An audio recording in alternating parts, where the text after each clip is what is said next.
முக்கிய பேராளர்கள், இந்த மாவட்டத்தினுடைய துணை மருத்துவ அதிகாரிகள், எனக்கு முன்னால் ஒரு மணி நேரத்திற்கு மேலாக மிகச்சிறப்பான ஒரு உரையை ஆற்றியிருக்கிற மருத்துவர் விக்ரம்குமார் அவர்கள் மற்றும் இங்கே பெருந்திரளாக வந்திருக்கக்கூடிய விஸ்வநாதன் ஐயா உள்ளிட்ட பல்வேறு இயற்கை வேளாண் விஞ்ஞானிகள், இயற்கை வேளாண்மை செய்து கொண்டிருப்பவர்கள், இயற்கை வேளாண்மை முன்னெடுத்துக் கொண்டிருப்பவர்கள், நல்ல உணவு நல்ல மருந்து இந்த சமூகத்திற்கு கிடைக்க வேண்டும் என்று தொடர்ந்து பணியாற்றிக் கொண்டிருக்கின்ற அறத்தோடு பணியாற்றிக் கொண்டிருக்கின்ற நண்பர் கரிகாலன் அவர்களுடைய நல்வழி முகவாண்மையுடைய குழுவினர்கள் மற்றும் எல்லாருக்கும் மேலாக ஒரு ஞாயிற்றுக்கிழமையில் ஒரு மாலை பொழுதில் வேறு ஏதோ நூலகங்கள், கடியாட்டங்கள், இல்லை என்றால் குடும்ப உறவுகள், தொலைக்காட்சியினுடைய தொடர்கள் இப்படி எங்கெங்கோ செலவழிக்காமல்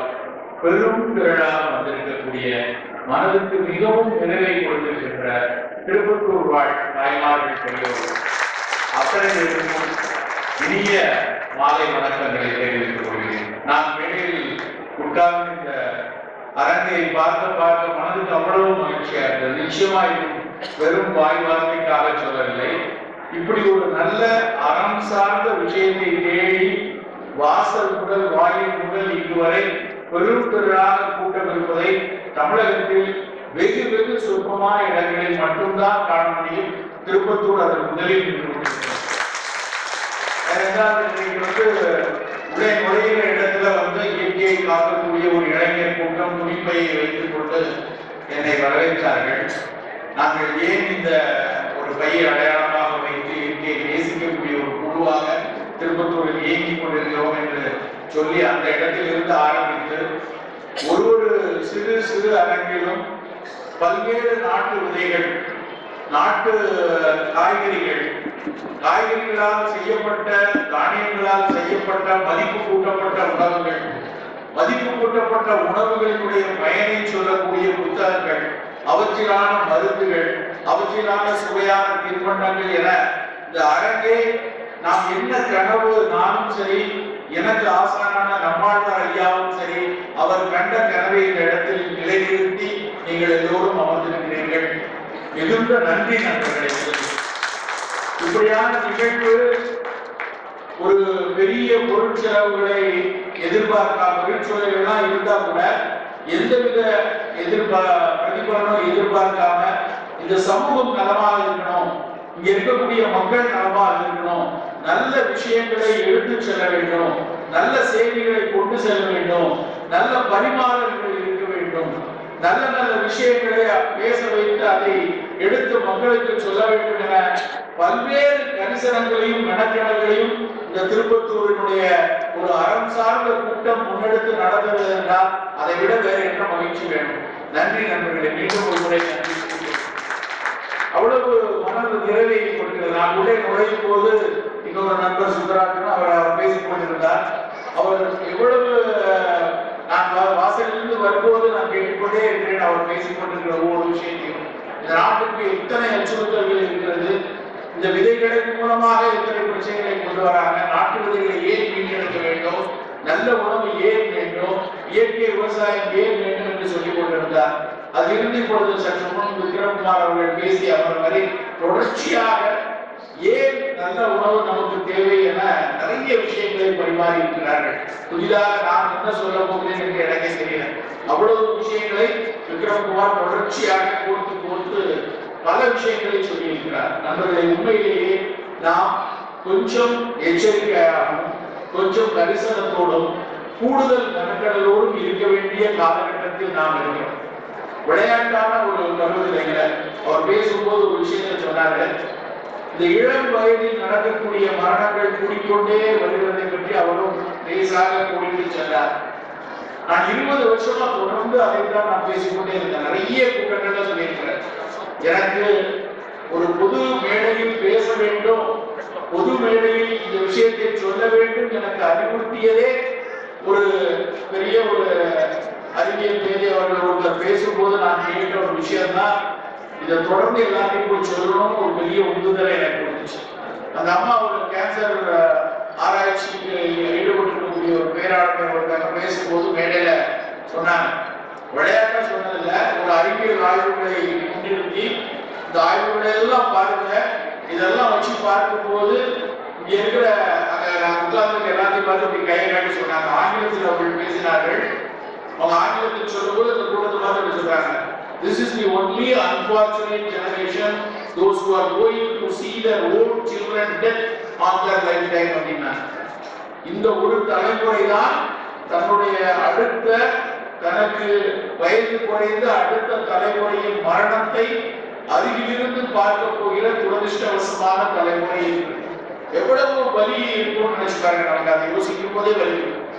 நாம் உயிரோட இருக்கும்போது நம்ம புள்ள நோயில அவதி விடுகிறான், நம்முடைய மூத்த சகோதரர் உடல்நலம் நலமா இருக்கும்போது இளைய பிள்ளை ஒண்ணு அவதிப்படுகிறது என்றால் அந்த குடும்பத்தில் எவ்வளவு பெரிய வலி இருக்கும் என்று உணர்ந்தவர்களுக்கு தான் தெரியும்.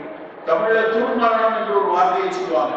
துர்மரணம் என்றால் விபத்தில் நடக்கிற மரணமோ கொலையோ கொலையோ கிடையாது. துர்மரணம் என்றால் தாத்தா பாட்டிகள்லாம் உயிரோடு இருக்கும்போது பேரன் பேத்தியை யாராவது ஒருத்தர் பறி கொடுத்தால் அதில் நான் அதைத்தான் துர்மரணம் என்று தமிழ் சொல்கிறது. ஆனால் இன்றைக்கு அப்படியான நிகழ்வுகள் பெருகிக் கொண்டே இருக்கிறது நண்பர்களே. 30களிலும் 35களிலும் நடக்கக்கூடிய மாரடைப்புகளை பார்க்கும்போது ரொம்ப வேதனையாக. ஒரு அக்டோபர் 2023 3-4 மாதத்துக்கு முன்னாடி ஒரு ஆய்வு அறிக்கை வெளியாச்சு. எல்லாருக்குமே ஒரு கேள்வி, இங்க இருக்கக்கூடாது எல்லாருக்குமே ஒரு கேள்வி இருக்கு.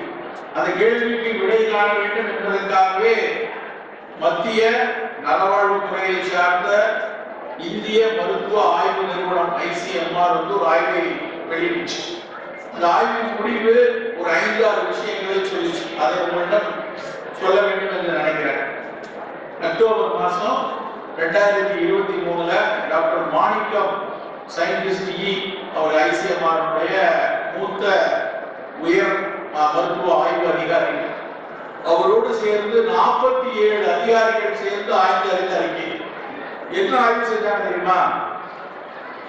2022 அக்டோபர்ல இருந்து மார்ச் 2023 ஒரு 6 மாத காலத்துல நம்ம எல்லாம் அடிக்கடி சொல்லிட்டே இருக்கோம் இல்லையா, திடீர்னு இறந்து போயிடுறாங்க. நேற்று வரைக்கும் நல்லா இருந்தான், முந்தானத்து அவனை பார்க்க பேசிட்டு இருந்தேன், நேற்று ஆபீஸ்க்கு வந்தான், ஆனா இறந்து போயிட்டாங்க. திடீர்னு என்னதான் நடக்குது? ஒருவேளை கோவிட் காரணமா இருக்குமோ, ஒருவேளை இந்த வேக்சினாலதான் வந்துருச்சோங்கிற ஒரு சந்தேகம் எல்லாருக்குள்ளேயும் மருத்துவ உலகத்துக்குள்ளேயும் இருக்குது. தனி நபர்களுக்கு மட்டும் இல்ல, மருத்துவ உலகத்துக்குள்ளே இருக்கு. அதனால ஏன் இவர்கள் இறந்து போகிறார்கள் என்று ஒரு ஆய்வே அறிந்தார்கள். எத்தனை பேர் இறந்து போனாங்க தெரியுமா? அந்த மார்ச் 2023 டு அக்டோபர் 22 இருந்து மார்ச் 23 வரைக்கும் 22,000 சொச்சம் பேர். 22,000 சொச்சம் சரியான எண்ணிக்கை இல்லை, தெரியல, எனக்கு மறந்துச்சு. ஆனா 22,600 என்னமோ 600 நபர்கள் முந்தின நாள் மகிழ்ச்சியாக பார்த்து, முந்தின நாள் கைவிட்டு போய், முந்தின நாள் பேசிட்டு இருந்துட்டு, முந்தைய நாள் எந்த விதமான தொந்தரவு இல்லாம மறுநாள் காலையில இறந்து போனாங்க 22,000 பேர் இந்தியா முழுக்க. இந்த 47 பேர் கொண்ட ஆய்வுக்குழு இந்தியா முழுக்க இருக்கிற பெரிய மருத்துவ கல்லூரி மருத்துவமனைகளுடைய பேராசிரியர்கள், ஆய்வு மருத்துவர்கள் எல்லாரும் ஒருங்கிணைந்து 22,000 பேர் ஏன் இறந்து போனாங்க, அவங்க இறந்து போனதுக்கு முன்னாடி ஏதாவது காரணம் இருக்கான்னு ஒரு கேஸ் கிராஸ் கண்ட்ரோல் ஸ்டடி அப்படிவாங்க, ரெட்ராஸ்பெக்டிவ் ஸ்டடி. இறந்து போனதுக்கு அப்புறம் அந்த காரணத்தை தேடக்கூடிய ஆய்வுகளை ஒன்று செஞ்சாங்க. செஞ்சு அதுல ஒரு 750 பேர் மரணங்களை அவர்கள் அந்த 22,500 இருந்து ஒரு நேரம் பண்ணி 750 பேர் மரணத்தை ரொம்ப துல்லியமா பார்க்கிறாங்க. அதே வயதை ஒத்த, அதே மாதிரி வாழ்க்கையை கொண்ட, அதே மாதிரி வேக்சின்லாம் எடுத்துக்கிட்ட, அதே மாதிரி கோவிட் வந்துட்டு போன, கிட்டத்தட்ட ஒரே வயதை ஒத்த ஒரு 750 நார்மலா இன்னைக்கு நடமாடிட்டு இருக்கிறவங்க 750 பேர் இறந்து போனவங்க. இவங்க 2 பேரையும் ஒப்பிட்டு ஒரு ஆய்வு அறிக்கை வெளியாச்சு. அதுல உள்ள ஒரு முடிவு, முதல் முடிவு அவர்கள் சொன்ன முடிவு, வேக்சின் போடுறதுனால என்ன மாதிரி தெரியல, அந்த 750 பேர் நல்லா தான் இருக்காங்க. இந்த 750 பேருக்கு வேறு சில காரணங்கள்லாம் 12%, 15%, 17% இருக்கு. அது என்னன்னு சொல்லி லிஸ்ட் போட்டிருக்காங்க. அதுல முதல் விஷயம் என்ன சொல்றாங்க தெரியுமா? அந்த 12-13% பேர் சர்க்கரை நோயாளிகள் நல்லா தான் இருக்காங்க, எந்தவித உடல் தொந்தரவும் இல்லை, நடமாடிட்டு இருக்காங்க. ஆனால் கட்டுப்பாடு இல்லாத சர்க்கரை நோயாளிகள் 12-13% அந்த திடீர் மரணம் அடைஞ்சவங்க. இன்னொரு 10-12% பீப்புளுடைய குடும்பத்துல யாரோ ஒருத்தர் 40 வயதுகிட்ட எடுத்துக்காங்க. தன்னுடைய சகோதரனோ, தன்னுடைய பெரியப்பாவோ, தன்னுடைய சித்தப்பாவோ, தாத்தாவோ 40 வயதில் இறந்தவர்கள் அவர்கள் குடும்பத்தில் இருக்கிறார். இது 2வது கருத்து. 3வது கருத்து ரொம்ப முக்கியமான கருத்து. 17% மேல கடுமையாக மது அருந்துபவர்கள், பிஞ்ச் ட்ரிங்கிங் அப்படிப்பாங்க. ஒரு அளவுக்கு அதிகமாக மருந்து, நம்ம மதுவே அருந்தக்கூடாத கூட்டம், அவன் லிஸ்ட்ல மது அருந்தக்கூடியவர்கள் ஒரு பெருவாரியான நபர்கள் இருக்காங்க. இன்னொரு 10% பேர் என்னவா இருக்காங்க அப்படின்னா, நாளைக்கே 6 பேக் வைக்கணும், அப்படியே உடம்ப சல்மான் கான் மாதிரி ஆகணும்னு சொல்லி திடீரென ஜிம்ல போய் கடுமையா பயிற்சி செய்தவர்கள் 10% மேல. இது ஒரு குரூப். இன்னொரு 10% குரூப் என்னன்னா, ரொம்ப முக்கியமானது, கோவிட் காலத்துல மிக அதிக அளவுல நுரையீரல் பாதிப்பை பெற்று உயிரோடு மீண்டு வந்தவங்க திடீர்னு வளர்ந்து போறாங்க. சோ இவ்வளவு பட்டியல் போட்டுட்டு கடைசியாக அவர்கள் எச்சரிக்கிறாங்க, இப்படியான திடீர் மரணங்கள் நடக்கக்கூடிய ஒரு சூழலுக்கு நம்ம கொஞ்சம் கொஞ்சமா நகர்றோம், ரொம்ப எச்சரிக்கையாக இருக்கணும் என்று அந்த ஆய்வறிக்கை சொல்லுங்க. ரொம்ப கவனமா இருக்கு. ஏன்னா இந்த மாதிரி ஆய்வறிக்கைகள்லாம் மருத்துவ உலகத்தில் பேசப்படும், மருத்துவர்களுக்குள்ள ஷேர் பண்ணிட்டாங்க, இதுவா அதுவாங்க. ஆனா வெகுஜனத்துக்கு யாரும் சொல்ல மாட்டாங்க. நமக்கு தெரியணும், பொதுமக்களுக்கு இந்த விஷயங்கள் தெரியணும். நம்ம நாட்டுல அப்படியான ஒரு மருத்துவ ஆய்வு முடிவுகளை பொதுமக்களுக்கு சொல்லக்கூடிய அளவுல ஒரு திட்டங்கள் இல்லை. நாங்கள் அதனாலதான் அதை பார்த்து இந்த விஷயங்கள் நமக்கும் தெரியணும். நம்ம வீட்டுல நம்ம யாரோ பெரியப்பாவோ, சித்தப்பாவோ, மாமாவோ, தாய் மாமனோ 40 வயதுல திடீர் மரணம் அடைஞ்சிருக்காரு அப்படின்னா நம்ம உடலை கொஞ்சம் பாதுகாப்பாக வைத்துக் கொள்ளணும். சர்க்கரை, ரத்த கொதிப்பு இதெல்லாம் தாண்டி நம்மளுடைய ரத்த நாளங்கள் இல்லையா, நம்மளுக்குள்ள ஓடக்கூடிய வெசல், நம்ம உள்ள ஓடக்கூடிய நல்ல ரத்தத்தை கொண்டு போறது, கெட்ட ரத்தத்தை கொண்டு போறது, நினைவுகளை கொண்டு போற அந்த வெசல் எல்லாமே நம்ம மரபு சார்ந்துதான். நம்ம வீட்டுல நம்ம தாத்தா 95 வயசு வரைக்கும் இருக்கிறாரு, நம்ம அப்பா 87-85 வயசு வரைக்கும் இருக்காருன்னா நமக்கு அந்த அளவுக்கு வயது வரக்கூடிய அளவுக்கு நம்ம வெசலோட அமைப்பு இருக்கும் என்று சொல்கிறாரு. அப்ப அதை நாமளா எடுத்துக்கிட்டாதான் உண்டு. சர்க்கரையை கட்டுப்படாம வச்சு, ரத்த கொதிப்பை கட்டுப்படாம வச்சுக்கிட்டு, புகை பிடித்து மது அருந்திருந்தாதான் இவை எல்லாம் கட்டுப்போம். அதனால முதல்ல நம்ம பார்த்துக்க வேண்டியது, நம் குடும்பத்தில் இளவயது மரணங்கள் இருந்தா நாம் கூடுதல் எச்சரிக்கையா இருக்கணும். 2வது சர்க்கரை நோய். சர்க்கரை நோய் வந்து இன்னைக்கு பெரிய அளவுல பிரச்சனைக்கு மிக மிக முக்கியமான காரணமா மாறிக்கொண்டே இருக்கு. அதாவது இதுக்கு முன்னாடி ஒரு ஆய்வு வந்துச்சு, இது நான் வந்து அக்டோபர்ல, ஜூன்ல வந்து ஐசிஎம்ஆர் ஒரு ஆய்வே ஒரு 1,15,000 பேர்ல ஆய்வு அறிந்து, அதுவும் சென்னையை சேர்ந்த ஒரு மூத்த மருத்துவர் செய்த ஆய்வு தான். உலக அளவில் அது பெரிய அளவில் பார்க்கப்படுகிறது. அது குறிப்பா என்ன சொல்றாங்கன்னா, இந்தியாவிலேயே தமிழ்நாட்டில் தான் மிகப்பெரிய அளவில் கட்டுப்படாத சர்க்கரை நோயாளிகளுடைய கூட்டம் இருக்கு. நினைச்சு பார்க்க முடியாத அளவுக்கு சர்க்கரை நோயாளிகள் கூட்டிகிட்டே இருக்காங்க. 15 நாங்க படிக்கிற காலத்துல எல்லாம் ஒரு 8%, 7% சர்க்கரை நோயாளிகள். இன்னைக்கு முழுமையா சர்க்கரை நோயாளி 12% இருக்காங்க. எப்ப வேணாலும் சர்க்கரை நோய்க்கு வரக்கூடிய ப்ரீ டயபெட்டிக் ஐஜிடி அப்படின்னு சொல்லக்கூடியவங்க 17% இருக்காங்க. எவ்வளவு ஆபத்தான ஒரு விஷயம் நம்ம யோசிக்காம நம்ம ஓடிக்கிட்டே இருக்கோம். சர்க்கரை இன்னைக்கும் 25 வருஷமா வெள்ளை வேண்டாம், வெள்ளை சர்க்கரை வேண்டாம், வெள்ளை சோறு வேண்டாம், வெள்ளை பால் வேண்டாம், வெள்ளைக்கடலை பரோட்டா, மைதா மாவு வேண்டாம் கத்திக்கிட்டே இருக்கும். ஆனாலும் இன்னொரு பக்கம் எவ்வளவு சர்க்கரை விற்பனையாகிறது, எவ்வளவு இனிப்பு பண்டங்கள் விற்பனையாகிறதுன்னு நான் ஒரு புள்ளிவரங்களை பார்த்தா பெருசா குறையல. அப்படின்னா என்ன அர்த்தம்? பேச்சு ஒரு பக்கம் இருக்கு, கைதட்டல் ஒரு பக்கம் இருக்கு, ஆனால் திங்கிறது அதே மாதிரி வெள்ளை சர்க்கரை திங்கிற கூட்டம் நிறைய இருக்குதான். கரும்பு கூடி இருக்கு, இன்னைக்கு நாட்டு சர்க்கரை கூடி இருக்கு, பனை வெல்லம் கூடி இருக்கிறது, சிறுதானியங்களை சாப்பிடுறோம். எவ்வளவு சாப்பிடுறோம், எந்த அளவுக்கு எடுத்துக்கொள்கிறோம் என்றால் இன்னும் நிறைவு வரமாட்டேங்குது. சிறுதானியங்களினுடைய பயன்பாடு நிச்சயமா நீங்க ஒரு பேசும் பொருளாயிருக்கு. நான் 20 வருஷத்துக்கு முன்னாடி தினை, ராகி, கம்பு, சோளம், குதிரவாளி, காடைக்கு வேற சொன்னா தெரியாது. இன்னைக்கு அத்தனை வீடுலயும் கொஞ்சம் வாங்கி வச்சிருக்காங்க, அத்தனை வீடு தெரியல. ஆனால் எத்தனை பேர் தினசரி எடுத்துக்கொள்கிறோம். குறைந்தபட்ச வாரத்திற்கு 4 நாட்களாவது, ஒரு நாளைக்கு கும்மஞ்சோறு, ஒரு நாள் திணையரிசி பொங்கல், ஒரு நாளைக்கு வரகரிசியில சாம்பார் சாதம், ஒரு நாளைக்கு குதிரைவாளியில மோர் சோறு, ஒரு நாளைக்கு வரகரிசியில நல்ல கோழி பிரியாணி, எத்தனை பேர் சாப்பிடுறோம்? சாப்பிடுறது இல்லை. பேச்சு இருக்கு. இது மாதிரி கூட்டங்கள்ல, இது மாதிரி பெரிய திருவிழாக்கள்ல சிற்றுண்டிகளாக கொஞ்சம் வாங்கி கொள்கிறவர்களுடைய தினசரி சாப்பிடக்கூடிய பொருளாக மாறவில்லை. மாற வேண்டும் நண்பர்களே. அப்படி மாறினால் மட்டும்தான் இந்த புள்ளிவரங்கள்ல நம்ம வீட்டை காப்பாற்ற முடியும். மிகப்பெரிய அளவில் இன்றைக்கு இயற்கை வேளாண்மை விளைவிக்கப்பட்ட பொருட்களும் இந்த மாதிரியான ரசாயன கலப்பு இல்லாமல் பாதுகாப்பிகள், இந்த பிரிசர்வேட்டிவ்கள் இல்லாத வீட்டில் தயாரிக்கப்பட்ட உணவுகளுக்கான தேவை கூடிக்கொண்டே இருக்கிறது. இன்னைக்கு காலையில ஒரு 7:20 மணி இருக்கும். எனக்கு வந்து ஒரு தொலைபேசி.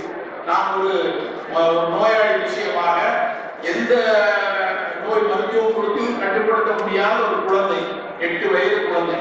அந்த 8 வயது குழந்தைக்கு ஆங்கில மருத்துவர் மிகப்பெரிய வசதி வாய்ந்த நபர் தான். உலகில் மிக உயர்ந்த நாட்டு அமெரிக்காவில் இருந்திருக்காரு. அந்த நாட்டில் வளர்ந்துட்டு வர அந்த 8 வயது குழந்தைக்கு தினசரி வலிப்பு வருகிறது. இந்த வலிப்பு இன்றைக்கு மிகச்சிறப்பாக கட்டுப்படுத்தக்கூடிய நோய் தான். அழகா மாத்திரை எடுத்து ஒரு பிரச்சனை இல்லாமல் இருக்க முடியும். ஆனால் அந்த குழந்தைக்கு துரதிருஷ்டவசமாக மரபணுக்கள் ரீதியாகவே ஒரு சிக்கல் இருந்து தொடர்ந்து அந்த குழந்தை வலிப்பில் அவதிப்பட்டுக் கொண்டிருக்கிறது. அந்த அவருடைய தகப்பன் மிக உயர்ந்த பதவியில் இருக்கிறவர். அவர் வந்து அமெரிக்காவில் பெரிய அளவில் இருக்கார். அவர் ஏதாவது உலகில் எங்கேயாவது உடை இருக்கிறதாலும் தேடிக்கிட்டே இருக்காரு. என்னிடம் நான் அங்கு சென்றிருந்தப்போ அந்த குழந்தையை கூட்டு வந்து காமிச்சாங்க, பேசுறாங்க, நிறைய விஷயங்கள் முயற்சித்து அவர் சித்த மருத்துவம் கொடுத்தோம், ஆயுர்வேதம் கொடுத்தோம், எதுவும் பெரிதா பயன் இல்லை.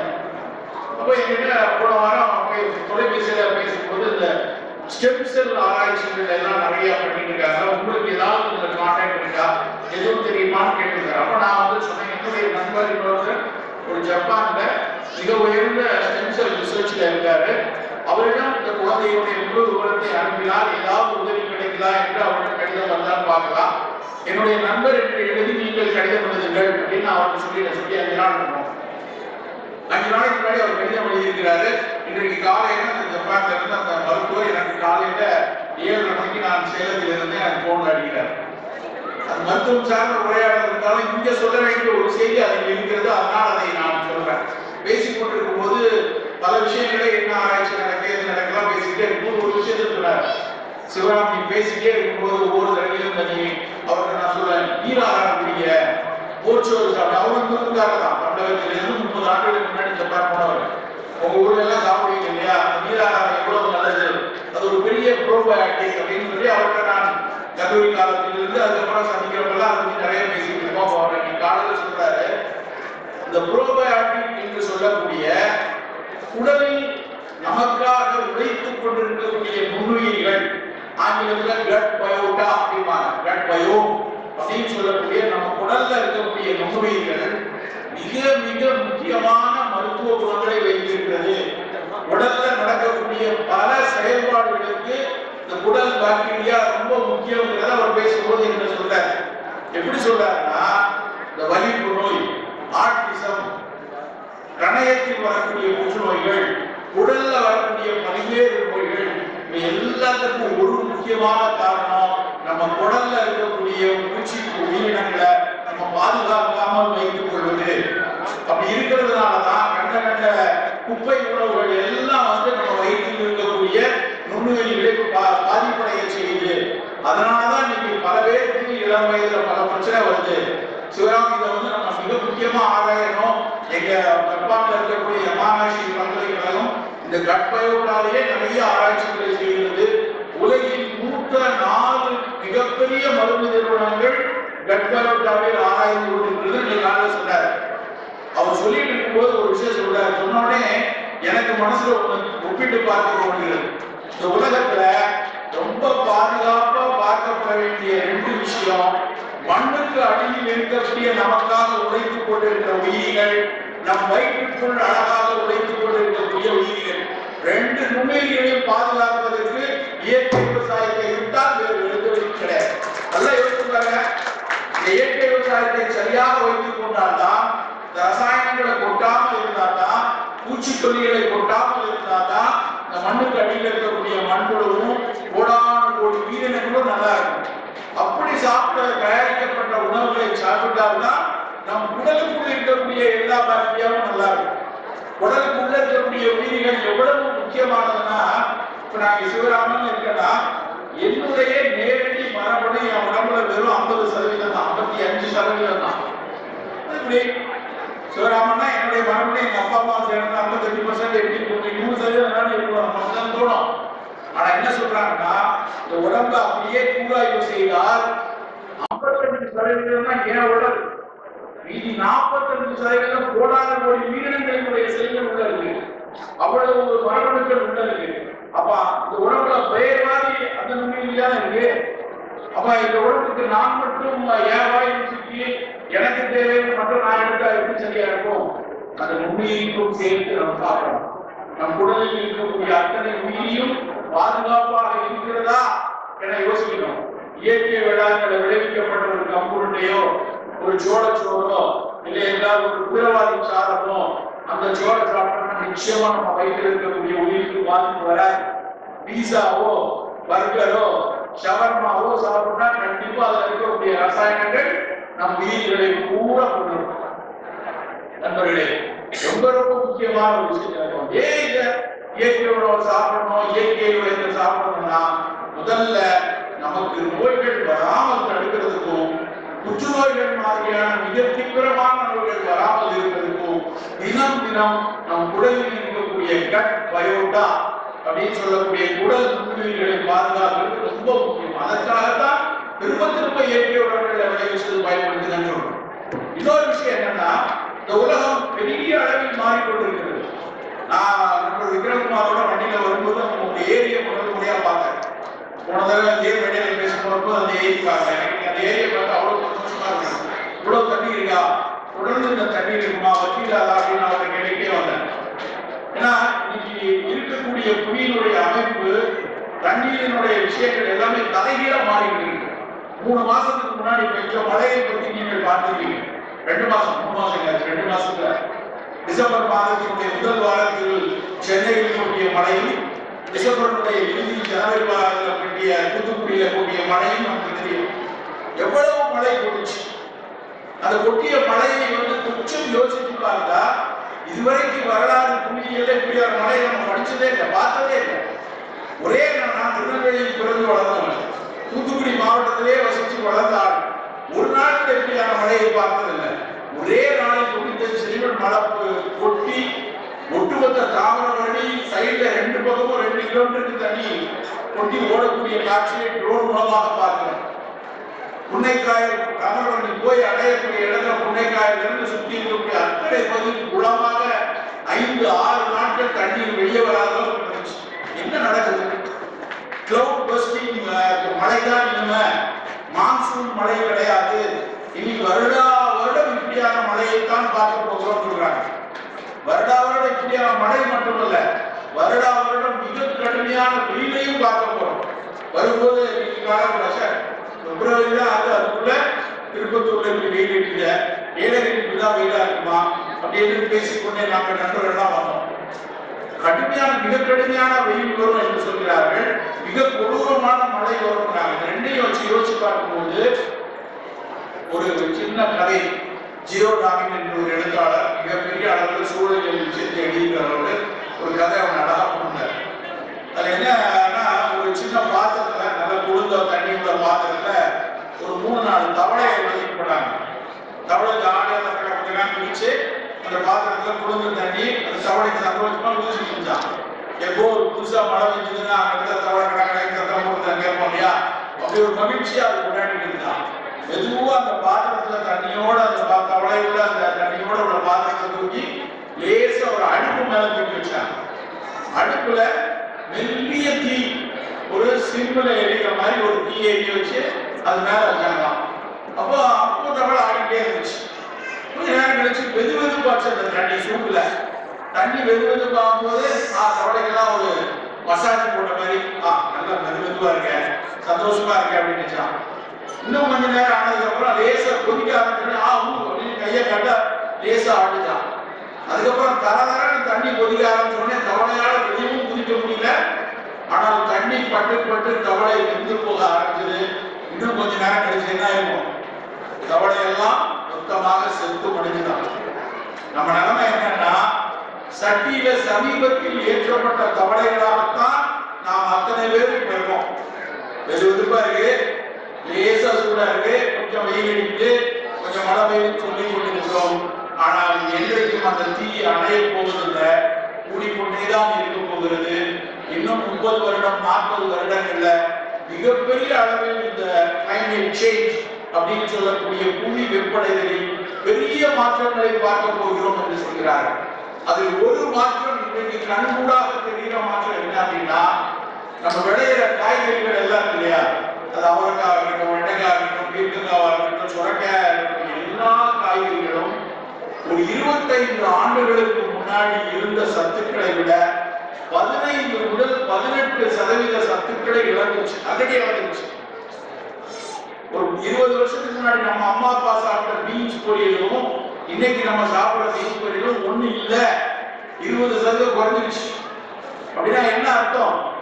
காலம் கூட கூட, இந்த வெயில் வெப்படைதல் கூட கூட, இந்த கெமிக்கல் ரசாயனங்கள் போட கூட நியூட்ரிஷனல் வேல்யூ, ஊட்ட சத்துக்கள் அத்தனையும் காய்கறிகளை நம்ம நண்பர்களே, இந்த காலகட்டத்தில் நாம் மிக மிக எச்சரிக்கையாக ஒவ்வொரு வேளை உணவிலும் சத்தான விஷயத்தை தேர்ந்தெடுத்து சாப்பிட வேண்டிய கட்டாயத்தில். நோய் வந்ததுக்கு அப்புறம் அதை போய் போராடுறது வேற கதை. இன்னைக்கு மருத்துவம் எவ்வளவு கொடூர வணிகமாயிருக்கிறது நாம் சொல்ல வேண்டியதில்லை, மிகப்பெரிய அளவு வணிகமாக ஆயிருக்கு. எவ்வளவுதான் அதை ஊசி மெழுகிக் கொண்டு இருந்தாலும் அது ஒரு பெருவெளிய மிகப்பெரிய நிறுவனங்களுடைய வெளியில்தான் இருக்கு, அவர்கள் தான் நிர்ணயிக்கிறார்கள். அப்ப அப்படியான சூழல்ல நோய் வந்ததுக்கு அப்புறம் போராடுறதுல அது போராடிட்டு அவனுக்கு என்ன செய்யறதுங்கிறது அடுத்த கட்டம் பார்ப்போம். ஆனா நாம் எல்லாம் செய்ய வேண்டியது நோய் வராமல் தடுப்பதற்கு என்ன செய்யலாம், நம்மளவில் என்ன செய்யலாம். நம்ம வீட்டில் நம் குழந்தைகள், நம்முடைய அடுத்த தலைமுறை சர்க்கரை வியாதிக்குள்ள வரக்கூடாது. இங்கேற்ற கூட்டத்தில் 20% உறுதியா சர்க்கரை நோயாளி உறுதியா சொல்ல முடியும். அந்த நமக்கு இருக்கிற சர்க்கரையை எப்படி கட்டுப்பாட்டில் வைத்துக் கொள்வது, எப்படி சர்க்கரையினுடைய பின் நோய்கள் வராமல் தடுப்பது நல்லா புரிஞ்சுக்கணும். ஒரு ஆயுள் காலத்துல ஒரு 40 வயசுல ஒருத்தருக்கு சர்க்கரை வியாதி வந்து வச்சுக்கோம், 40ல டயபெட்டிக் ஆனாங்கன்னா முதல் 10 வருஷம் ஒன்றும் தெரியாது. 50 வயசு வரைக்கும் அவங்க பாடிருப்பாங்க. HbA1c 8 இருக்கும், 8 இருக்கும், 9 இருக்கும், மாத்திரையை போடுவாங்க, 2 அப்படி வியாதியே கிடையாது. அப்படி ஏமாத்தி தெரியுறான், சர்க்கரை வியாதிலாம் கிடையாது, எந்த காலம் கிடையாது, இல்லைங்களா இஷ்டத்துக்கு நம்பரை கூடிக்கிறாங்க அப்படின்னு ஏதோ ஒன்று சொல்லிட்டு தெரிவாங்க. ஆனா 50ல இருந்து 60 வயது வரும்போது உடலில் சில மாற்றங்கள் தெரியும். சோர்வு வர ஆரம்பிக்கும், சில பேர் எடை குறைவாங்க, சில பேர் யூரினரி இன்ஃபெக்ஷன் வரும், சில சின்ன சின்ன நோய்கள் வந்தா போகாது, அடிக்கடி ஜுரம், இந்த மாதிரி நோய் எதிர்பார்த்தது குறையக்கூடிய கோமார்பிட்டினால வரக்கூடிய விஷயங்கள் அடுத்த 2வது டிக்கெட்ல வரும். 3வது டிக்கெட் அப்படின்னு சொல்லக்கூடிய 60களை தாண்டும் போதுதான் இந்த சர்க்கரை நோயால் சிறுநீரக செயலிழப்பு, சர்க்கரை நோயினால் மாரடைப்பு, சர்க்கரை நோயினால் புற்றுநோய் வரைக்கும் வருவதற்கான வாய்ப்பு. நல்லா புரிந்து வரணும், புற்றுநோய்க்கும் சர்க்கரை நோய்க்கும் மிகப்பெரிய தொடர்பு. கட்டுப்படாமல் இருக்கக்கூடிய சர்க்கரை நோயினால் தான் மிக மிக மிக அதிக அளவுல ஈரல் புற்றுநோயும் கணைய புற்றுநோயும் வருகிறது. பேங்க்ரியாட்டிக் கேன்சருக்கு மிக முக்கியமான காரணம் அன்கண்ட்ரோல் டயபெட்டிஸ். வரலாற்றில் சமீபமாக முதற்கொண்டு நிறைய பேர் நீங்க பார்த்துக்கலாம், பேங்க்ரியாட்டிக் கேன்சர் வந்திருக்கு அப்படின்னா அதுக்கு பின்னாடி பாருங்க அவங்களுடைய அன்கண்ட்ரோல் டயபெட்டிக் ஒரு காரணமா இருக்கும். டயபெட்டிக் எடுத்த மிக மிக அதிகமான மருந்துகள் காரணமாக. அப்ப நம்ம எவ்வளவு எச்சரிக்கையா இருக்கணும் பாருங்க. இந்த நோய்கள் வரக்கூடாது, இந்த நோய்க்கான பின்னூட்ட நோய்கள் வரக்கூடாதுன்னா நாம் எச்சரிக்கையா இருக்கணும். எப்படி எச்சரிக்கையோடு இருக்கலாம், என்ன மாதிரியான உணவுகளை எடுத்துக் கொள்ளலாம், என்ன மாதிரியான ஒரு நாளைக்கு செய்யக்கூடிய உணவுகள் செய்யலாம், நம்ம ஒரு சில விஷயங்களை சொல்லிவிட்டு விளையாடலாம். முதல் விஷயம் நம்முடைய காலை பானம். காலையில எழுந்தா ஏதாவது உற்சாகமா சாப்பிடணும் அப்படின்னு ஒண்ணு நமக்கு தோணும். இல்ல மாலையில ஒரு அலுவலோட இருந்தா ஏதாவது குடிக்கணும்னு தோணும். நம்ம எல்லாரும் ஒரு காஃபியோ டீயோ, நான் இந்த இடத்துக்கு வந்தோடனே நண்பர் விக்ரம் பாட்டை ஏதாவது குடிக்கலாமா, பருத்தி பால் கொடுத்தாரு, இங்க வச்சு நான் குடிச்சேன். அது பருத்தி பால் எவ்வளவு மிகச்சிறப்பானதுன்னு நம்ம குடிச்சவங்களுக்கு தான் தெரியும். பருத்தி பால் நம்ம சாதாரண நினைக்கிறோம், ஆனா அந்த பருத்தி பால் மிகப்பெரிய உற்சாகத்தை, மிகப்பெரிய ஊட்டத்தை உடலுக்கு தரக்கூடிய மிகப்பெரிய ஊட்டமான. நிறைய பேர் அதை சாப்பிட்டே இல்லை. அந்த பருத்தி பாலை ஆயுர்வேதத்துல கார்பாசேயம்னு சொல்லுவாங்க. கார்பசாஸ்திராதி தைலம் ஒரு தைலம். அந்த தைலத்தை கை காலெல்லாம் சூம்பி போனவர்களுக்கு அந்த தைலத்தை வச்சு கேட்பாங்க. டிமாயிலேட்டிங் நியூரல் டிசீஸ்னு ஒரு வகை, ஒரு நரம்புகள் அழுத்தப்பட்டு நரம்புகளினுடைய மேல் உரை ஒருவேளை வந்து அந்த உரை வந்து சூப்பி போய் இல்லைன்னா கழுத்துக்குடைய எலும்புகள் அழுத்ததுனால வரக்கூடிய ஒரு டீமார்கேட்டிவ் டிசீஸ்ல வந்து சித்த மருத்துவத்துல நாங்கள் அந்த பருத்திப்பால் செய்த கையில தான் வெளியே போகிறோம். உள்ள சாப்பிடுறதுல ஒரு தோய்ந்து மெலிந்து இருப்பவர்களுக்கு அந்த பருத்திப்பாலுடைய வெளியே பெரிய வித்தையாது பருத்தினுடைய ஒரு போட்டு காய்ச்சி பாயெல்லாம் போனோம்.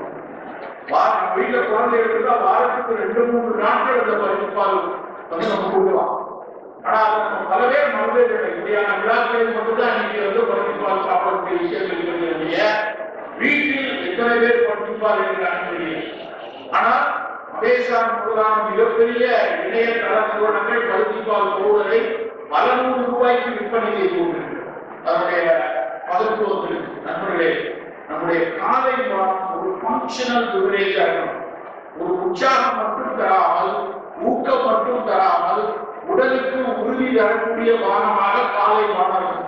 அப்ப நம்ம வந்து தினம் காஃபி டீ குடிக்க வேண்டாம். அதோட சேர்த்து ஒரு நாள் கரிசாலை குடிக்கணும். நல்லா வெள்ளை கரிசலாங்க நீங்க ஒரு கஷாயம் மாதிரி போட்டு அதை காலையில குடிக்கணும். வள்ளலார் அதை தான் சாப்பிட்டுருக்கிறார். வள்ளலார் வந்து அவருடைய புத்தகத்துல எழுதிட்டாங்க, காலையை விட மிகச்சிறந்தது கரிசலாங்க பாராட்டுறாரு. சித்த மருத்துவத்தில் தேகன் அதை வந்து தேக ராஜன் என்று சொல்றாங்க. தேகராஜன் உடலை மிகச்சிறப்பாக வைத்திருப்பது வெள்ளை கரிசலாங்க. அந்த வெள்ளை கரிசலாங்க ஈஸியா சாப்பிடலாம். நெல்லிக்காயை தேனீரா சாப்பிடலாம், ஆவாரையை தேனீரா சாப்பிடலாம். ஆவாரையை பற்றி சொல்லும் போது ஆவாரை குட்டிருக்க சாவாரை கண்டதுண்டோ என்று சித்த மருத்துவம். நம்ம ஏன் தினம் குடிக்கணும்? நம்ம வீட்டுல ஒரு 4 டப்பா வச்சுக்கோம். ஒரு பாட்டில தேயிலை வச்சுக்கோம், ஒரு நாளைக்கு தேயிலை, இன்னொரு நாள் இன்னொரு பாட்டில ஒரு காப்பி வச்சுக்கோம். மீதி 5 டப்பால ஒரு நாள் கரிசலா குடி, ஒரு நாள் நெல்லிக்காய், ஒரு நாள் ஆவாரம்பூ, ஒரு நாள் சுக்குமல்லி காப்பி, ஒரு நாள் பருத்திப்பாலுக்கான பவுடர், இப்படி வைத்துக் கொண்டு அதை பானமாக எடுத்தோம்னா ஒரு சின்னதாக நம் உடலுக்கு ஒரு ஊக்கம் கிடைக்கும். ஒவ்வொன்றுக்கு பின்னாடி மருத்துவ குணம். அதை காலை பானமா எடுத்துக் கொள்ளலாம். அதுக்கப்புறம் நம்முடைய காலை பானத்துக்கு கண்டிப்பா அதை போய் பால் ஊற்றணும், சக்கரை போடணும் அவசியம் இல்லை. தேயிலை எப்போ பால் ஊற்றணுமோ அப்போ தேயிலை செத்து போயிடும். தேயிலை தேநீர் அப்படின்னா நல்ல தரதரன்னு கொதிக்கிற வெந்நீர்ல தேயிலையை போட்டு மூடி வச்சு ஒரு 3 மினிட்ஸ் 4 மினிட்ஸ் மூடி வச்சுட்டு அதுக்கப்புறம் குடிச்சா அதுதான் தேநீர். நம்ம அதுல வந்து பால் ஊற்றி சர்க்கரையை போட்டு குடிச்சோம்னா அது தேயிலை பாயாசம். நம்ம காலகாலத்தில் தேயிலை பாயாசம் குடிக்கணும் தேவையில்லை. தேநீர்ல அதை எடுத்துக் கொள்ளலாம். ஆவாரை குடிநீர் எடுத்துக் கொள்ளலாம். சுக்குமல்லி ஒரு டைஜஷன் பிரச்சனை இருக்கு, சுக்குமல்லி காப்பி எடுத்துக் கொள்ளலாம். உடல் எடை குறையணும்னு நினைக்கிறவங்க வெறும் இஞ்சி சாறு, எலுமிச்சம்பழம் சாறு, நெல்லிக்காய் சாறு, அதோட கொஞ்சம் கூட வெள்ளம் போட்டு சாறு, ஆப்பிள் சாறு நீங்க போட்டு சேர்த்து குடிக்க சொல்றோம். இனிப்புக்கு சற்று தேன் ஊற்றி கூட சொல்றோம். சீனர்கள் முழுக்க அதை தான் சாப்பிடுறாங்க. இஞ்சி, எலுமிச்சை அல்லது நெல்லிக்காய், வெள்ளம் போட்டு சாறு, தேன், ஆப்பிள் சாறு நீங்க இந்த 5 மனமாக வைத்து காலையை குடிக்கிறாங்க. எடை குறைக்கிறதுக்கு, ரத்த குழாயில் இருக்கக்கூடிய கொழுப்பு குறைகிறதுக்கு, பித்தம் குறைகிறதுக்கு, காலையில் உடல் உற்சாகமாக இருப்பதற்கு இதை விட ஒரு மிகச்சிறந்த பானம் இருக்க முடியாது. அப்படியான பானத்தை நாம் காலையில குடிக்கணும். காலை சாப்பாடா காலையில சாப்பிடலாம். தினம் இட்லி, சாம்பார், வடை, பஜ்ஜி, இல்லைன்னா பூரி, பொங்கல், மசாலா பொங்கல் சாப்பிட வேண்டாம். இப்ப காலை சாப்பாடு அப்படின்னா நல்ல ஒரு கப்பு நிறைய சுண்டல், நல்ல காய்கறி துண்டுகள், காய்கறி சாலடு, இல்லைன்னா பழத்துண்டு, இல்ல ஒரு கப்புல சூப்பு, இல்ல கொஞ்சம் பாதாம் பருப்பு, இல்ல 2 முட்டையில நல்ல ஆம்லெட்டு, இல்ல நான் முட்டை சாப்பிட மாட்டேன் அப்படின்னா நல்ல புரதத்துக்கு பன்னீர், இப்படியான சாப்பாடு சாப்பிடணும். அதுதான் காலை சாப்பாடு. நான் ஒரு மேடையில தீவிரமா சொன்னோன்னே வரிசை சொல்லிட்டார் அப்படின்னா அவன் சொல்ற சார் சுண்டல், அப்புறம் சூப்பு, அதுக்கப்புறம் எக்கு, ஆம்லெட்டு, அப்புறம் பாதாம் பருப்பு, அதுக்கப்புறம் நல்லா பழச்சாருன்னு சொன்னாங்க. சரி சார், இதெல்லாம் பிஃபோர் ஃபுட்டா ஆஃப்டர் ஃபுட்டான்னு கேட்கலாம்.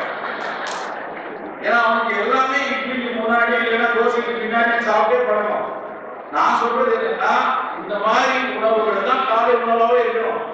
வாரத்துக்கு ஒரு நாள் தோசை இட்லி சாப்பிடுவீங்க.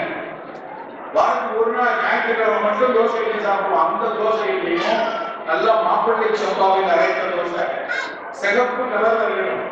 இல்லைன்னா நல்ல பழுப்பு கலர்ல இட்லி தோசை உங்க வீடு ஆரோக்கியமா இருக்கணும். நான் ஒரு நாள் ஒரு ஃப்ரெண்டு வீட்டுக்கு போயிருக்கேன். அந்த வீட்டுல போனா இருக்கும். அவங்க வீட்டுக்கு ஒரு அம்மா வந்துச்சு, ஒரு பையனோட வந்தாங்க.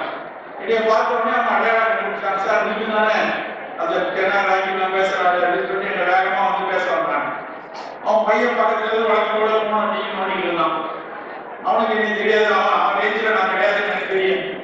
அந்த அம்மா அவன் பையனை கூப்பிட்டுக்கிட்டே, யார் தெரியுமாடா, யார் தெரியுமா, இவருதான் கம்பு தோசை, இதுதான் சோழ தோசை, நீங்க வந்து இப்படி காப்பி கேட்டுருந்தாங்க. அவன் அப்படியே முடிஞ்ச ஒரு தடவை பார்த்தான். பார்த்த உடனே ஏதோ ஒரு சம்பவம் நடக்கும் போது எனக்கு மனசுல பட்டுச்சு. ஆனா அவன் என்னை பார்த்த உடனே கேட்டான், அங்கிள் நீங்க தான் அந்த அழுக்கு தோசை அழுக்கு இட்லி ஆனா அவனுக்கு வெள்ளை கலர் இட்லியை வந்து பரிமாறுறது இவனாலதான் அப்படின்னு ஒரு தோண ஆரம்பிச்சிருச்சு. அவனுக்கு தெரியாது அது வந்து அழுக்கு என்று இந்த சமூகம் தவறாக கற்பித்து கொடுத்துருக்கு. கருப்புனா அழுக்கு அப்படின்னு, வெள்ளைதான் இருக்கு, வெள்ளைதான் தவறு, எது கருப்பாக இருக்கிறது அது மிகச் சிறப்பு எப்பவுமே. ஆனா அந்த கருப்பு தோசையை கருப்பு இட்லியும் பார்த்து அவனால தாங்கி முடியும். நண்பர்களே, நம் வீட்டுல வாரத்துக்கு 5 நாள் 6 நாள் இந்த மாதிரி சுண்டல், பயறு, அப்புறம் காய்கறி போட்டு பழச்சாறு, ஒரு நாள் அது வந்து நல்ல கருப்பு கவுனிய கஞ்சியோ இல்ல கம்பஞ்சோரோ இல்ல திணையோ காலையில் இருக்கலாம். அதுக்கான சட்னி சாம்பார்னா அந்த கிரீன் சட்னி ரெட் சட்னி இருக்கிற தூக்கி போடுங்க. சட்னி என்றால் நல்ல கருவேப்பிலையில, வெங்காயத்துல, தக்காளியில, கத்திரிக்காயில இல்லை என்றால் நல்ல ஒரு பாசிப்பருப்புல போட்டு சாம்பார் அப்படி சாப்பிடுவோம். ஒவ்வொரு நாளும் கண்டிப்பா ஒரு நாள் கருவேப்பிலை துவையல், ஒரு நாள் புதினாவில் துவையல். வாரத்துக்கு நடாயெல்லாம் சும்மா கருவேப்பிலை புதினாலாம் பெருசா நினைக்கிறோம். வருஷத்துல 15 வருஷம் ஒரு குழந்தை தொடர்ந்து வாரத்துக்கு ஒரு நாள் கருவேப்பிலை சட்னி சாப்பிட்டா அதனுடைய பயன் என்ன வரும் என்று மருத்துவ உலகம் அனுமானிக்கிறது. கருவேப்பிலைக்கு யூனிவர்சிட்டி ஆஃப் இல்லினாய்ஸ் சிகாகோல இருக்கு, அவன் காப்புரிமை வாங்கி வச்சிருக்கான். தொடர்ந்து கருவேப்பிலை எடுத்தா ஐஜின்னு சொல்லக்கூடிய ஆரம்ப நிலை சர்க்கரையை தாமதப்படுத்த முடியும்.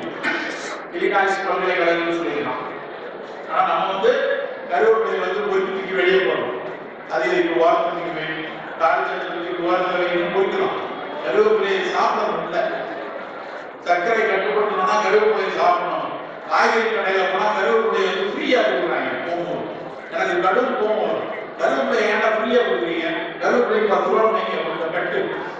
எதை விலை குறைவாக மதிக்கிறோமோ, விலை இல்லை நினைக்கிறோமோ அதனால மரியாதை வராது. ஏன் மற்ற டிவி படத்துக்கு 60 ரூபான்னு வச்சிருக்கீங்க, கருவேப்பிலையே வைக்கிறது, கருவேப்பிலை போகும்போது 100 ரூபாய்க்கு வாங்கியிருக்காரு அப்படின்னு ஒரு மரத்தையே உடைச்சு கொடுக்குறான் போகும்போது. அப்படியான படம் கருவேப்பிலை அவ்வளவு சிறப்பு, முருங்கைக்கீரை அவ்வளவு சிறப்பு. அப்படியான உணவை காலை உணவாக எடுத்துக்கணும். மதியம் சாப்பிட்ற உணவுல கண்டிப்பா 2 நாள் சிறுதானியம், வரகரிசியோ இல்லைன்னா கம்பஞ்சோரோ கண்டிப்பா இருக்கணும். கம்பு இருக்கிறதே இரும்புச்சத்து மிக மிக அதிகமா உள்ள தானியம் கம்பு தான். அரிசியை விட 8 மடங்கு இரும்புச்சத்து கம்புல இருக்கு. பல பேர் என்ன கேட்பாங்க, சார் ஓட்ஸ் சாப்பிடலாம். ஓட்ஸ் மிகப்பெரிய தானியம் தானே. ஓட்ஸ் வந்து ஐரோப்பாவில் குதிரைகளுக்கு பொருட்கள் தானியம். அவனுக்கு குதிரைக்கு போக நிறைய விளையுது, அதனால இந்தியாவில் நிறைய கழுதைங்க இருக்கு, அவங்களுக்கு குதிரை அப்படின்னு சொல்லி இங்க டப்பா போட்டு நமக்கு திருட்டுலாம். ஆனால் இந்தியாவில் இருக்க எல்லாரும் ஓட்ஸ் சாப்பிடலாம். சார் காலையில் நான் எப்பவுமே ஓட்ஸ் கேக்ஸ் தான் சாப்பிடுவேன். ஓட்ஸ் வந்து அப்படியே தானியமா மூளையில வந்து ஓட்ஸ் பிளேக்ஸ் தான் வரும். ஒரு தானியம் பிளேட்ல மாறணும்னு வச்சுக்கோங்க, அதை நல்லா வேக வச்சு அடிச்சு காய போட்டு துவைச்சு ஒரு இடத்துல வடிவேல வந்து உருவானமா இல்லை, அந்த இடத்துல ஒரு 4 பேர் சேர்ந்து கொத்துனா அதுக்கப்புறம் மீன்பாடு இன்னொரு இடத்துல போய் அடிச்சான், அதுக்கப்புறம் இன்னொரு இடத்துல துவைச்சு போட்டு கடைசி ரொம்ப நல்லவன்னு சொன்னாங்க. அதே மாதிரிதான் நாம ஓட்ஸ் ரொம்ப நல்லவன்னு சொல்லிட்டு நான் குறைவாக சொல்றேன். ஓட்ஸ் மிகச்சிறந்த தானியம் தான், அது அவங்க சாப்பிட்டு போடுறோம். நம்ம ஊர்ல நம்ம ஏழை விவசாயிகள் வெளியே வாசலில் காத்து போட்டுருக்கிறார்கள், ஓட்ஸ் கூட்டா பார்த்துருக்காங்க, பென்ஸ்கார்ல வந்து இறங்கி அவங்க இருக்காங்க. அத்தனை பேரும் வேர்த்து விறுவிறுத்து வாழ்க்கையில மிகச்சிறப்பான விஷயத்தை செய்ய வேண்டும் என்றுதானே பச்சை தூக்கை போட்டு விட்டாங்க, நஷ்டப்பட்டு பார்த்துருக்காங்க. அவங்க உற்பத்தி செய்யக்கூடிய கம்பையும் சோளத்தையும் வாங்காம நாமே ஓட்ஸ் இருக்கோம். நம்ம ஊரில் விளையக்கூடிய கம்பு, சோளம், குதிரவாளி, வரகு எந்த விதத்திலும் ஓட்ஸை விட குறைந்ததல்ல. நம்ம அதை சாப்பிடணும், அதை விற்பனை செய்யக்கூடிய அவல்களை எடுத்து சாப்பிடணும். அப்படியான உணவு நம்முடைய மதிய உணவுல சிறுதானியம் எடுத்துக்கணும். ஒரு நாளைக்கு கருப்பு கவுனி அரிசி, ஒரு நாளைக்கு மாம்பழ சம்பா, ஒரு நாளைக்கு ஞவர அரிசி, ஒரு நாளைக்கு காட்டி ஆணம், ஒரு நாளைக்கு பூங்கா, எத்தனை சிறுதானியங்கள். நெல்ஜராமையா மட்டும் 176 வகையான பாரம்பரிய நெல்களை அடையாளம் காட்டி சென்றிருக்கிறார்கள். அப்ப அதுல ஏதாவது ஒரு அரிசியை நம்ம பயன்படுத்திக்கணும். இன்னொரு 2 நாட்கள் வெள்ளை அரிசி வேணா எடுத்துக்கொள்ளலாம். நம்முடைய உணவு தினம் 10 கிலோ அரிசி 15 கிலோ, நான் சின்ன பிள்ளையில ஞாபகம் சைக்கிள்ல 10 கிலோ அரிசியை வாங்கிட்டு வருவாங்க. ஒரு மாசம் ஜாமான் வாங்கிட்டு எனக்கு எழுதி கொடுத்துருவாங்க. 10 கிலோ அரிசி முன்ன பின்னாடி சைக்கிள்ல. இப்ப வேண்டாம். இப்ப எங்க வீட்டுல 1 கிலோவா வாங்கிக்கணும். 1 கிலோ மாப்பிள்ளை சம்பா, 1 கிலோ வரகரிசி, 1 கிலோ ஒரு நாளைக்கு வரகு, ஒரு நாளைக்கு சாமை அப்படி சாப்பிடும் போது இவற்றினுடைய ஒரு பயன்கள் நமக்கு கிடையாது. மதிய உணவுல சோறு குறைவாகும், காய்கறிகள் நிறைய இருக்கு, கீரைகள் நிறைய இருக்கு. புலால் உணவு சாப்பிட்டா நல்லா 2 துண்டு கோழி துண்டு இல்ல 2 துண்டு கொஞ்சம் போல சோறு. உங்க வீட்டுல எல்லாருக்குமே நம்ம போயிட்டு இருக்கும்போது ஒரு விஷயம் சொல்றேன். உங்க வீட்டுல இந்த அன்னக்கரண்டின்னு ஒன்று இருக்கு இல்லையா, பெருசா பாடமா ஒன்று இருக்கு இல்லையா, அதை பார்த்தாலே எனக்கு பொக்கலை நின்ற மாதிரியே தெரியும். அந்த அன்னக்கரண்டிய எங்கே திருவள்ளூர்ல வீட்டுக்கு போயிட்டு அந்த ஏரி பக்கமா நின்று 3 தடவை கரைச்சிட்டே இருக்குங்க. இனிமேல் சோறு பரிமாறுவதற்கு ஸ்பூன் வச்சுக்கீங்க. காய்கறிகள் பரிமாறுவதற்கு பெரிய அகப்பையெல்லாம் வச்சுக்கலாம். கீரையெல்லாம் வைக்கிறது பெரிய கரண்டி, சோறுக்கு வந்து சின்னதா இருக்கும். சர்க்கரை கட்டுப்பட வேண்டும், ரத்த கொதிப்பு கட்டுப்பட வேண்டும், புற்றுநோய் வரக்கூடாது என்றால் வேகமாக சர்க்கரை ரத்தத்தில் தள்ளக்கூடிய இந்த வெள்ளை சர்க்கரை, இந்த மாதிரியான வட்டை தீட்டப்பட்ட சர்க்கரை சத்து அதிகமா உள்ள அரிசி உணவுகளை நம்ம தவிர்த்தாங்க. இப்படியான உணவு மதிய உணவா இருக்கு. இரவு உணவு 6:30 மணி 7 மணிக்கு குடிச்சிடணும். 10 மணி வரைக்கும் பணியாற்றக்கூடிய வேலை உள்ளவர்களா பணியாற்ற தப்பு இல்லை. ஆனா 6:30க்கு சாப்பிட்டு விட்டு அப்புறம் 10 மணி வரைக்கும் டிவி பார்ப்பீங்களா, கணக்கு பார்ப்பீங்களா, கடை வைக்கிறீங்களா, படிக்கிறீங்களா தெரியல. ஆனா 6:30 மணிக்கு சாப்பிட்டு விட்டு 10 மணிக்கு அதுக்கப்புறம் பசிக்குமே ஒரே ஒரு கொய்யாப்பழம் சாப்பிடலாம், இல்ல ஆப்பிள் சாப்பிடலாம். சர்க்கரை வியாதி இல்லாதவர்கள் ஒரு வாழைப்பழம் சாப்பிடலாம். சர்க்கரை வியாதி இருந்தா பலா வாழை தவிர்க்கணும். சார் வாழைப்பழம் சாப்பிட்டா சார் எனக்கு வெளியே போகும் அப்படி சொல்லிட்டு சர்க்கரை வியாதி 3 பழம் ஆப்பிள் சாப்பிட்டா ஒரு நாள் உங்களுக்கு சர்க்கரை கட்டுப்பாட்டில் வராது. சர்க்கரையாக இருந்தால் பலா வாழையை தள்ளிவிட்டு ஆப்பிள் கொய்யா அது மாதிரி எடுத்துக்கணும். பழங்கள் ரொம்ப ரொம்ப அவசியம். வீட்டுல சின்ன பிள்ளைகளுக்குலாம் ரொம்ப பழக்க வேண்டிய விஷயம் பழங்களும் கீரைகள் தான். பல குழந்தைகள் இன்னைக்கு வந்து பழங்கள் சாப்பிடுறது, பல பழங்கள் பேரே தெரிய மாட்டேன். அன்னைக்கு ஒரு குழந்தைகிட்ட நான் வந்து வாழைப்பழத்துல இத்தனை வெரைட்டி இருக்குன்னு சொன்னா எனக்கு தெரிஞ்சு ஒரே 7 பனானா 8 பனானா அப்படின்னு. அதுக்கு வேற ஒரு பழமும் தெரியல. நாங்க சின்ன பிள்ளையில எத்தனை நாட்டு பழம், மோரிஸ் பழம், பூலாம் சொல்லிட்டு எவ்வளவு பழம், தேன் வாழை, பச்சை வாழை, தேன்மணி வாழை, இருக்கக்கூடிய எவ்வளவு பழங்களை நம்ம சாப்பிட்டோம். அத்தனையும் மறந்து போச்சு. பழங்கள் நிறைய குழந்தைகளுக்கு பழம், சிறு குழந்தைகளா இருந்தா வாழைப்பழத்துக்கு இணையான ஒரு பழம் எதுவும் கிடையாது. கண்டிப்பா காலையில பிரேக்பாஸ்ட்ல ஒரு சிறு பாதி அளவுக்கு செவ்வாழை சாப்பிட்டா போதும். செவ்வாழை பாதி பழம் இல்ல நேந்திரம் வாழை பாதி பழம் சாப்பிட்டா உடல் எடை குழந்தைகள அவர்களுக்கு தேவையான உள்ள எடை இருக்கணும். பழங்களை நிறைய பழம். நம்ம ஊர் பழங்கள் மிகச்சிறப்பான நெல்லிக்காயை விட மிகச்சிறந்த பழம் எதுவும் கிடையாது. அன்னைக்கு 2000 வருஷமா அப்போது சொன்னது இன்னைக்கு வரைக்கும் ஆராய்ச்சி மிகச்சிறப்பானது அந்த நெல்லிக்காய். வாரத்துக்கு 1 நாள் 2 நாள் நீங்க அப்படியே சமைச்சு சாப்பிடுவோம். சார் நெல்லிக்காய் நாங்க வந்து ஊறுகாய் போட்டு சாப்பிடுவோம்னா அதை விட ஒரு அநீதி உலகத்தில் எதுவும் கிடையாது. நெல்லிக்காயை கொலை செய்யற மாதிரி அந்த ஊறுகாய் போட்டு நெல்லிக்காயை அப்படியே சமைச்சு சாப்பிடுவோம், இல்லைன்னா அடிச்சு ஜூஸ் எடுத்து சாப்பிடுவோம். அதை என்னைக்கு ஊறுகாய் போட்டீங்களோ அன்னைக்கு நெல்லிக்காயோட முட்டப்பழம் போச்சு. நெல்லிக்காயுடைய விட்டமின்சி நீங்க உடைச்சு லேசா வேக வச்சாலே போயிடும். அப்போ அது அப்படியே பச்சை சாரான பச்சையா கழித்து சாப்பிடக்கூடிய அளவு சின்ன பிள்ளைல பழகும். எத்தனை நாள் குழந்தை பருவத்துல நெல்லிக்காயை சாப்பிட்டு தண்ணி குடிச்சா உனக்கு இடிக்குதா எனக்கு இடிக்குதா கேட்டு விடான்னு சாப்பிட்டோம். ஏன் நெல்லிக்காய் மட்டும் சாப்பிட்டதுக்கு அப்புறம் இனிப்பு அதுக்கப்புறம் கிடைக்குதுன்னு அறிவியல் தெரிவித்து எனக்கு 25 வருஷம் ஆச்சு. ஆனா சிறு குழந்தை வழியா அத்தனை நேரம் சாப்பிடுது. நண்பர்களே, நாம் ரொம்ப ரொம்ப ரொம்ப அக்கறையாக இருக்க வேண்டிய இப்படியான விழாக்கள், இவ்வளவு பெரிய கூட்டங்கள், இந்த ஞாயிற்றுக்கிழமை பொழுது இவ்வளவு அக்கறையோடும் அறத்தோடும் தரிசனத்தோடும் மெனக்கடலோடும் இவ்வளவு பேர் சேர்ந்து ஒரு விழா நடத்துகிறார்கள் என்றால் அது சும்மா பேசி கைதட்டி மகிழ்ந்து போடுவதா அல்ல. நம் வீட்டு குழந்தைகள் ஆரோக்கியமாக இருக்கணும். இருக்க வந்துருக்க குழந்தைங்க இங்க இருந்து போறப்போ நம்ம வந்து வாரத்துக்கு இப்படிதான் நம்ம சாப்பாடு இருக்கணும், இந்த மாதிரி விஷயங்களை எடுத்துக்கொள்ளணும். இவ்வளவு காய்கறிகள் கீரைகளை இங்கே காட்சிப்படுத்தியிருக்காங்க, தானியங்களை செய்திருக்காள். இவற்றை வார வாரம் நாம் ஏதாவது ஒரு வழி உணர்வில் நாம் எடுத்துக்கொண்டே என்று நம்ம எடுத்தோம்னா அது திருப்பூரில் இந்த மாபெரும் உணவு திருவிழா நடந்ததற்கான ஒரு பெரிய அர்த்தம் பயனுள்ளதாக இருக்கும். அப்படியான விஷயத்தை நோக்கி நாம் இறுதியாக ஒரே ஒரு விஷயத்தை மட்டும் சொல்லிவிட்டு விடைபெறுகிறேன். வியாதியை பற்றி, கேன்சரை பற்றி பேசுறோம், சக்கரை வியாதி இருக்கிறோம், புற்றுநோய் இருக்கிறோம், மாரடைப்பு பேசுறோம். இன்னைக்கு ஒரு பெரிய சிக்கல் கூடிக்கொண்டே இருக்கிற ஒரு சிக்கல் என்னன்னா, பெரிய அளவில் கூடிக்கொண்டிருக்கிற மது வெறி நோய். எல்லாரும் மதுவை ஏற்றுக்கொள்ளக்கூடிய சமூகமாக மாறிக்கொண்டிருக்கிறோம். வேதனையாக இருக்கிறது. திருவிழை காலத்தில் நான் என்னுடைய தலைமுறை என் குடும்பத்துல நான் பல தடவை யோசிச்சு பார்த்துருக்கேன். என்னுடைய பள்ளிக்கு போகக்கூடிய சூரமந்தூர் மண்டலம் 2 கிலோமீட்டர் தான் சைக்கிள் வாங்கி கொடுத்துருப்பாங்க. அந்த சைக்கிள்ல குறுக்க ஒரு வழியில போனா வேகமா ஒரு 15 நிமிஷம் போய் அங்கே ஸ்கூல்ல போய் பைக்கில் போட்டு விளையாடலாம். அதுக்காக குறுக்க ஒரு வழியில போவோம். அந்த வழியில் ஒரு கண்ணுக்கடை உண்டு. எங்க அப்பா அது வழியா போகக்கூடாது பாரு, நீ கண்ணுக்கடை வழியா போகக்கூடாது, நீங்க அப்படி சுத்தி வழியில போ. இது கண்ணுக்கடை இருக்கக்கூடிய பகுதி வழியாக போவதையே அவமானமாக பார்த்த கூட்டத்தில் இருந்து வருவாங்க. 2000 வருஷத்துக்கு முன்னாடியே கண்ணுண்ணாமை அப்படின்னு சொல்லி வழிவகுத்து நம்ம கூட்டம் 2000 வருஷத்துக்கு முன்னாடி கடையெல்லாம் சாப்பிட்டு இருந்தாங்க. ஒரு இடத்துல குடித்து எனக்கு கண் வேண்டாம், இது மனதை அடிக்கும்னு சொல்லி அன்னைக்கே வழிவகுத்து சொல்லிட்டாரு.